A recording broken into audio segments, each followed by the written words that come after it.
I said at one point in the class that everything we know about computer science is either Palo Alto Research Center or well, it's actually T.J. Watson, the IBM Watson Research Center. There's also Carnegie Mellon, CMU, Carnegie Mellon University. All right, and so this is Osterhout, Carnegie Mellon.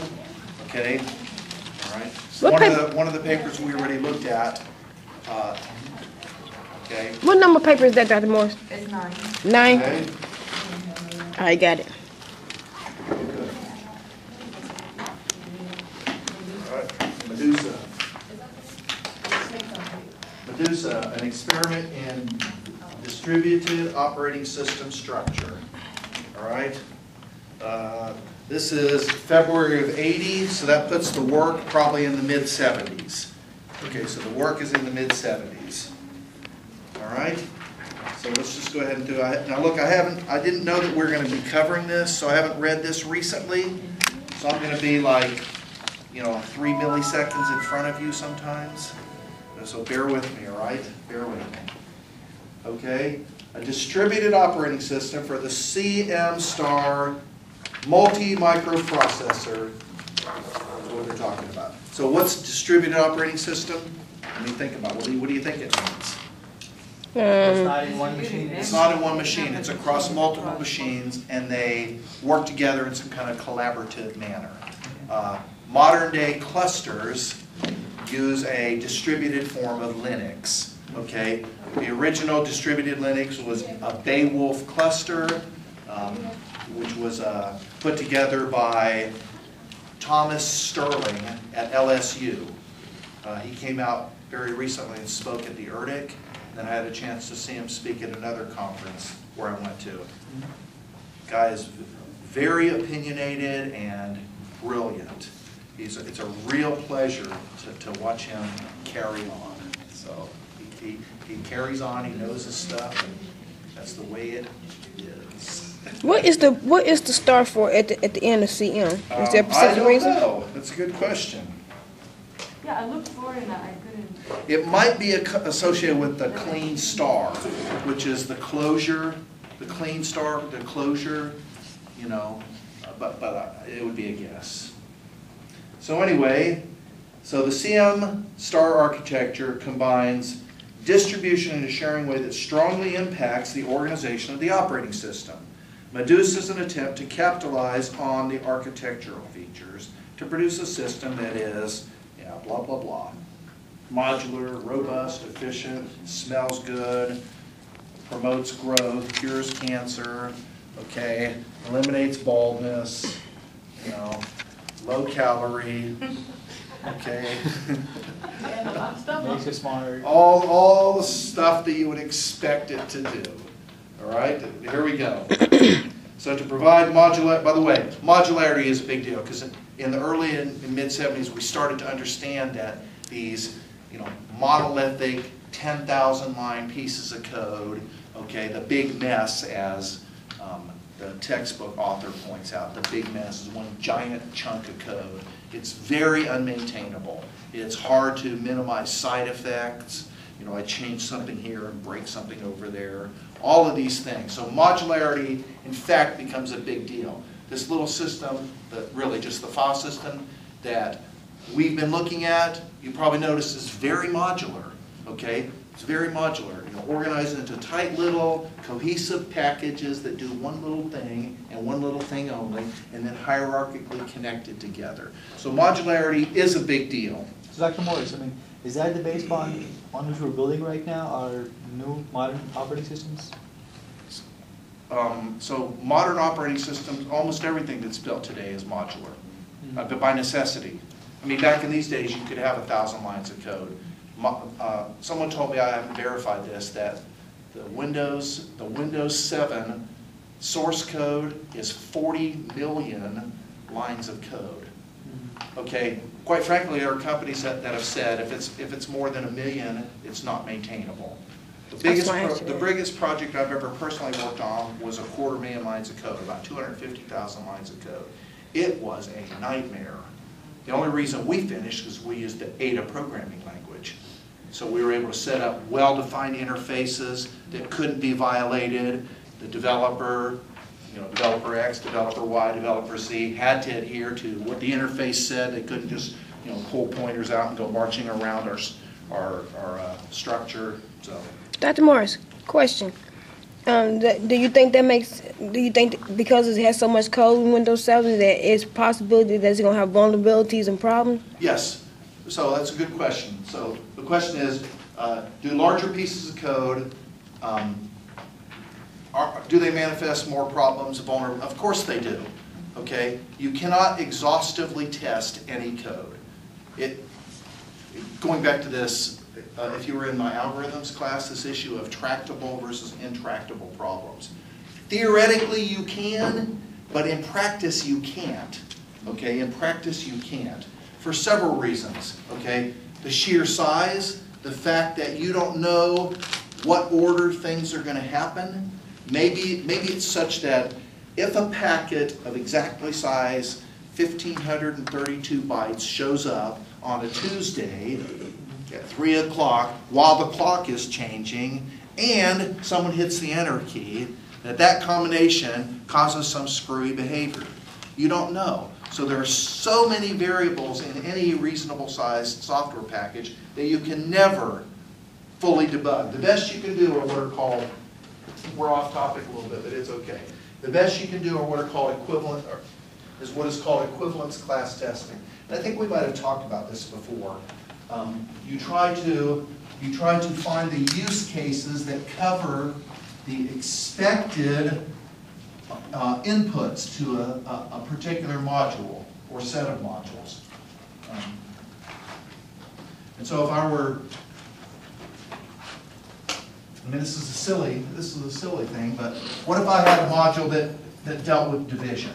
Stupid, because there are now assembly language pieces of code, assembly language statements that do floating point division. When I first started in this business, you had to write, you couldn't even do multiply on hardware. I mean, you had to write software to do multiply, okay, let alone floating point multiply. Okay, so suppose I'm doing a division module, all right? So what are the inputs? So I'm going to do something like Z is Numerator. X divided by Y. So each of these has a certain domain, right? Yes. Right? And so you could say that the domain is, in our little mind, what do we think of X and Y as being? Numerator and denominator? The real numbers, right? Right. So in our little mathematical mind, here's what we think. Oh, easy. Right? That's what we think. Yes. That's the way we think. Oh, it's easy. All right? In fact, that's not what it really is in a real computer. Okay? In a real computer, it's discretized, first of all. It's not continuous. Okay? It's discretized because say I've got 64 bits. Okay? How many items can I represent in 64 bits? 8. 2 to the power of 64. That's the number of discrete things that I can represent. So I now take this minus infinity to plus infinity exclusive number line, and I carve it up into 2 to the 64th pieces. Okay, and that's how I lay out my numbers. Okay, I see now. So right off the bat, it's no longer a continuous thing, it's a discrete thing. Okay? All right, now, the question is, could I exhaustively test all 2 to the 64th, because there's 2 to the 64th for X, and there's 2 to the 64th for Y. So, that would be the cross product, right? Okay, what is that? 4 2s. That's 2 to the power 2 to the 128. 128. Can I just tell you that's a big number? Yes. Okay, that's a huge, huge number. And so even something as simple as division, it would be impractical to test exhaustively all possible combinations. Okay, here's my claim. So our real is approximated as something like inclusive, what I will call float min, with a minus sign in front of it, all the way up to, let me rephrase that, that's wrong. That's wrong. I'll just do it this way. It'll be minus float max up to positive float max. And then what's the problem around 0? Where does it fit? There's some number, in the real number line, if this is the number 0 and I zoom in infinitely, no matter how far I zoom in, there's always going to be some number that's arbitrarily close to 0. Right. Right? Right. No matter how far I zoom in, because it's continuous. But when it's discretized, there's going to be 0, and then some distance away, Yes. there's going to be the next representable number. It's going to be 2 to the 63rd. Minus 1. Hang on.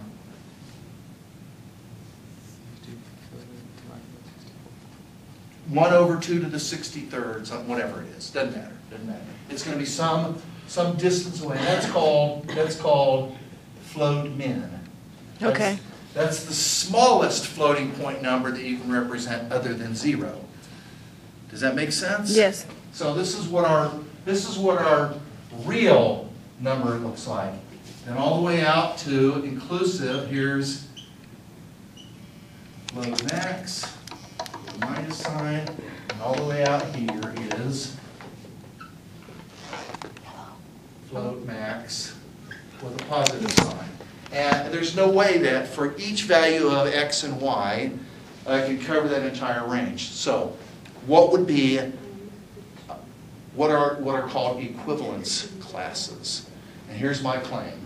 By the way, when I get to float max, there's some number down here that's pretty close to float max. Yes? And there's some other number up here that's pretty close to float max. Yes? So I maintain that here are your equivalence classes. And you'll see what I'm saying. So I'm going to let x be, first of all, and this is now a set, minus float max. All right, that's this one. Then what's that going to be? That's going to be minus float max plus float min. You see? It's as close to float max as you get without getting there, because again, it's not continuous. So that'll be the second number that I test. All right? Now, is there any difference between this number, really, and that number? Yeah. I mean, conceptually there is, but do you see that they're sort of, these numbers here are all sort of the same? Their difference is going to be the same. They're all sort of the same, aren't they? Right? So instead of getting all snooty about this, I'll just go, okay, minus 100,000. Okay, so that's somewhere in here. So I did it minus float max, 100,000, and my claim is that is a class, an equivalence class for everything in here. All right? Then, what's the next one? Minus float min.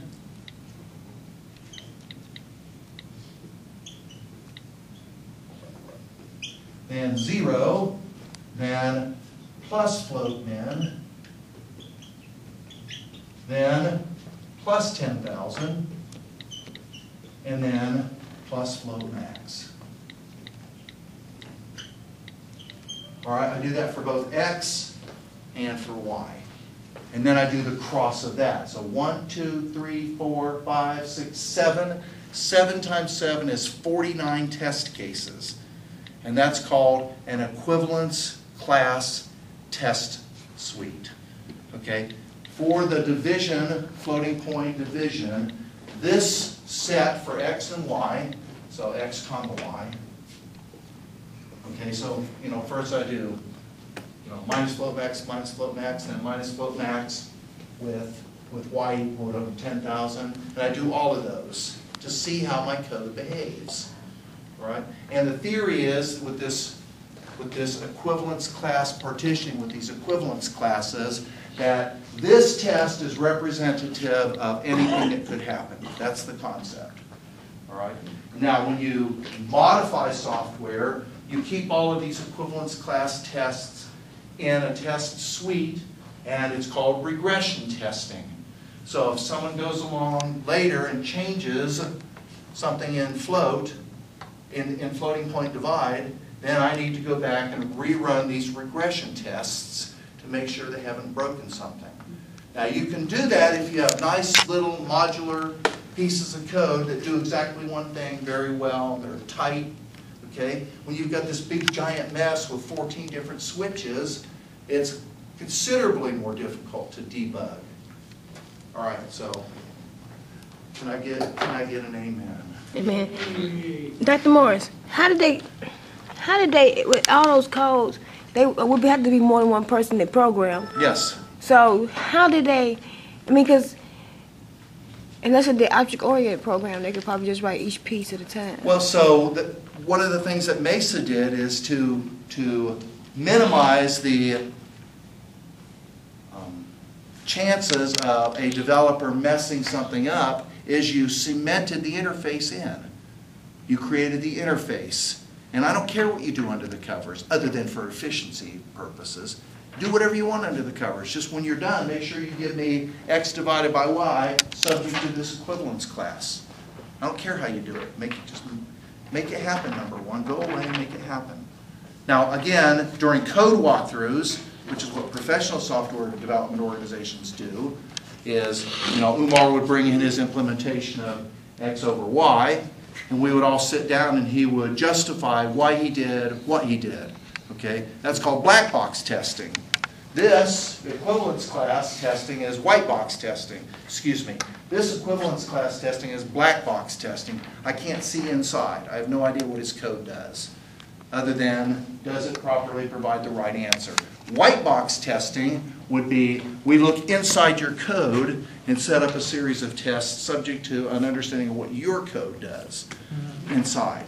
All right. So does that help? Yes. So proper interface eliminates,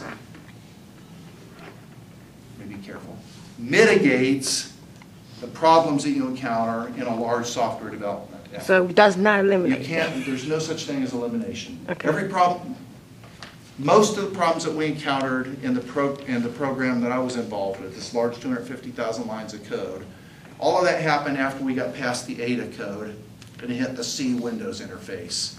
It was all running off the end of arrays and stupid stuff that C lets you do. That ADA says no. Okay, so, good. So, efficient, robust, blah, blah, blah. Okay. So why C is always used more than, if Ada gives Because all it's that- efficient. You can get really fast, tight code with C. And if you, okay, let me back up. So languages like Ada and Mesa and Modula 2 and Java and some of the other codes force the developer to adhere to proper software engineering principles. But there's a cost, okay? The cost is efficiency, all right? Now, if you've got a highly trained, skilled software engineer, they can use a language like C and, in their own mind, adhere to software engineering principles and not write bad code, all right? So they do things like, I want to make sure I don't run off the end of an array. I want to make sure I don't cause a segmentation violation, So, but C is fast. I mean, operating systems are written in C because it's fast. You get really tight, quick, efficient code. Otherwise, the user's sitting there going, dude, how long does it take to allocate memory, man? Yeah, speed's a big deal, right? So you tune it, get it nice and tight with C. A lot more testing by necessity is involved, especially if you have junior programmers. So, here we go. Well, I mean, it's an experience thing, right? You're not married. Okay, when you get married and your 12-year-old daughter comes up and goes, so, you won't let me go out with him because you don't trust me.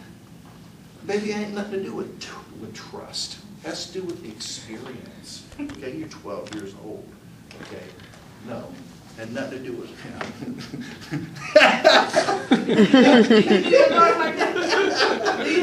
Stokes is going, that's what I'm talking about. Do you have daughters?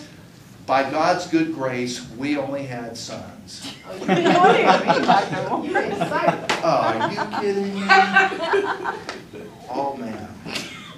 See, a boy, you bail him out of jail once in a while. That's about it, right? You know, you beat him up, you have to beat his tail, bail him out of jail, tell him to not act the fool. But with a girl, oh my. That mouth will kill I you. would have to. You would have sunroof up there. How would you not get caught Oh, your hair would have been gone. killing the boy? Oh, Daddy. Yes, this is Jay-Z Smith. He's a rap star. He had a waterbed in his van.